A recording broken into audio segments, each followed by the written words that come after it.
you are more likely to run into someone having a mental health issue than you are a heart attack or a stroke. Mental Health First Aid is an 8-hour training certification course designed to give members of the public key skills to help someone who is developing a mental health problem or experiencing a mental health crisis. Well, this is a program that's sponsored by the National Council of Community Behavioral Healthcare, of which we're a member. It's a national organization. And they actually brought it in from Australia, where it was created, and they own the franchise of it nationally. So when the National Council was promoting it, we just saw this as perfect for what we try to do out in the community, which is, one, fight stigma that's about mental health, people with mental illness, and mental health first aid does that. And to get more people equipped to help others that need help from a layperson's perspective. And we've been doing crisis work for over 40 years in Oakland County, and we just felt, no, that's our brand. We need to be out front trying to get as many people helping our cause to help people in crisis as we could. And mental health first aid just seemed like the perfect vehicle. Anyone is capable of going through this training and learning enough to remove their fears of mental health. Anyone can go through it, and they'll use it every day at home, at work, at Walmart, wherever they're at. It's just like first aid for the heart, for the body. You never know when you're going to use it, but you'll know the skill is there in your toolbox. There's certain people that I think it's really helpful for, such as the police, such as school counselors and teachers, but any business with their HR departments that have lots of employees, an individual that has family members that might need help. And really, it's just like Red Cross First Aid. It's really for anybody that's willing to help when the situation calls for it. Research evidence demonstrates that participating in the course improves knowledge of mental health conditions, reduces stigma, and increases the amount of help provided to others, helping the public identify, understand, and respond appropriately to signs of mental illness. Like CPR training helps a non-medical professional assist an individual following a heart attack, mental health first aid training helps an individual who doesn't have clinical training assist someone who's experiencing mental health difficulties. Well, we have a chief who's very, very interested in maintaining a high level of professionalism for the department. He wants the officers to be trained, and I was involved with Common Ground in the past, and when mental health first aid came up through Don Denoyers, who told me about it and asked me if I would like to take it because I had taken other classes through Don, and he has in fact taught at the West Bloomfield Police Department. And when he offered the class, I couldn't turn it down, and the chief certainly was all for it. Mental health first aid does three things. It helps to identify people that are having, they're in distress. It helps you to understand what's causing that, and you learn that, and then it gives you techniques on how to respond to that person. You would not send your officers out on the street without training them in physical self-defense, in handling their handgun, and other types of tools that we provide.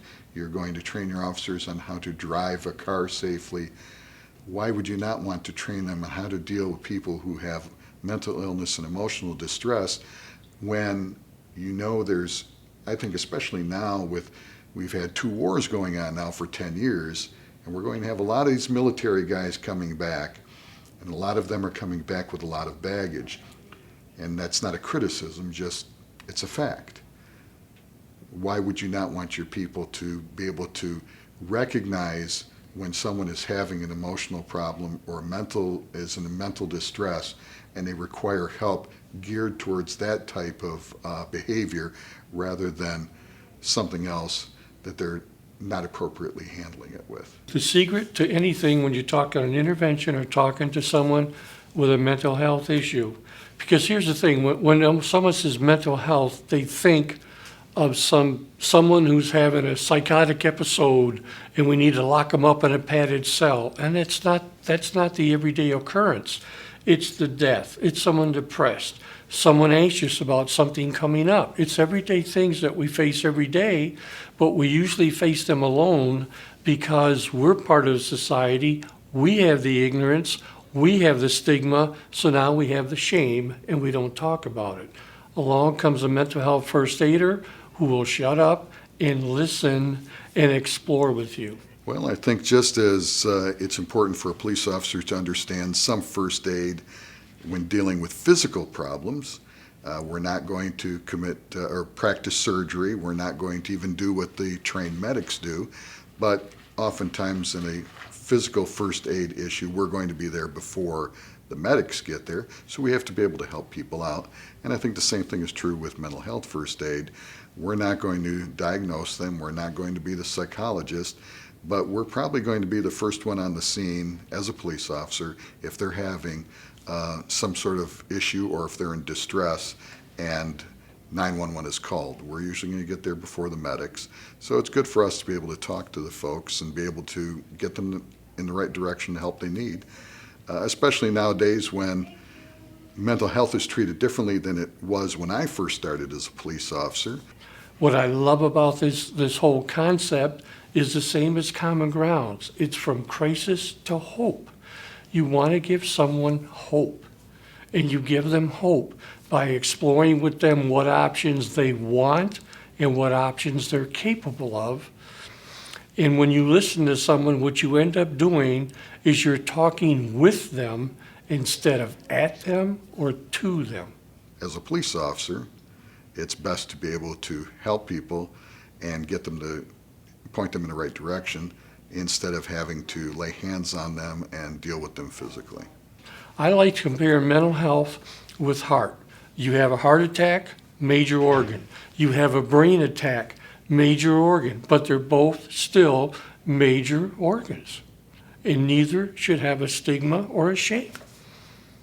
Mental Health First Aid is a live training course which uses role-playing and simulations to demonstrate how to assess a mental health crisis, select interventions and provide initial help, and connect persons to professional, peer, and social supports, as well as self-help resources. So how do students respond to the class? In the beginning, they weren't nervous, they were terrified, they weren't sure what they were getting into. But as the day progressed and we get the breaks, they're coming up and saying, this is better than I thought. I understand this, because the manual that they get, it's like any other training. When you're in some place for 8 hours, you're not going to remember everything. But the manual is perfectly designed so you can refer back to it. And after every chapter for every topic is national referrals, websites you can go to get some referrals, to get some information before you even talk to the person you're going to talk to. And so that manual is a valuable tool that will last a lifetime. After 3 years of teaching this class, Don is noticing that former students are referring many in the current class. So now the word of mouth is starting to kick in where people understand this is extremely useful, professional life and personal life, spiritual life. And I think we have a society that when we don't know what to do, many of us, and I'm included in that, pull back and do nothing. And in my case, that was something deadly because years ago, my father attempted suicide back in 1969. And he wasn't successful. But we had one conversation about it after the suicide in which he said, I did something stupid and I won't do it again. And never had a conversation about it again. In 1985, he went into the garage where he was living and turned on the car and killed himself with carbon monoxide poisoning. Then, a few years later, I start working at Common Ground and I'm learning all about why people commit suicide, how people are feeling hopeless, how to intervene, and I'm thinking, boy, if I had these skills back in 1969, it would have been a different conversation and hopefully a different outcome. And I didn't need to work at Common Ground to get those skills. That's the beauty of mental health first aid.